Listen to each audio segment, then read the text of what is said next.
একটি কার্নো ইঞ্জিনের দক্ষতা 1/6। তাপগ্রাহকের তাপমাত্রা 65°C কমালে দক্ষতা 1/3 হয়। তাপ উৎস ও তাপগ্রাহকের তাপমাত্রা নির্ণয় করো। আমরা জানি দক্ষতা = 1 - T2/T1। এখানে T2 হচ্ছে তাপগ্রাহকের তাপমাত্রা এবং T1 হচ্ছে তাপ উৎসের তাপমাত্রা।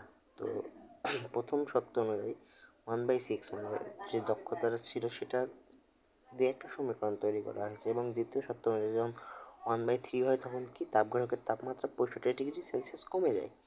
তো আমরা সাধারণত এইসব অঙ্ক করার সময় কেলভিন তাপমাত্রা নিয়ে কার্যক্রম করি, তবে তাপমাত্রার পরিবর্তন সেলসিয়াসেও যা, কেলভিনেও তা।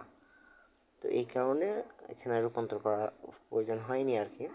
তো 1/3 = 1 - T2 অর্থাৎ তাপগ্রাহকের তাপমাত্রা যে 65° কম পরিবর্তন হইলো বা কমাইলো সেটা -65/T1।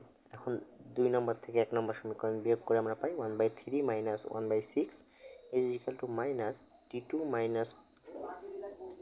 65/T1 + T2/T1। এই সমীকরণ থেকে আমরা পাই T1 অর্থাৎ তাপ উৎসের তাপমাত্রা 390 কেলভিন। 1 নম্বর হতে পাই 1/6। এখন যে T1 এর মান যদি আমরা বসাই দিই তাহলে T2 এর মান বের করে ফেলতে পারবো।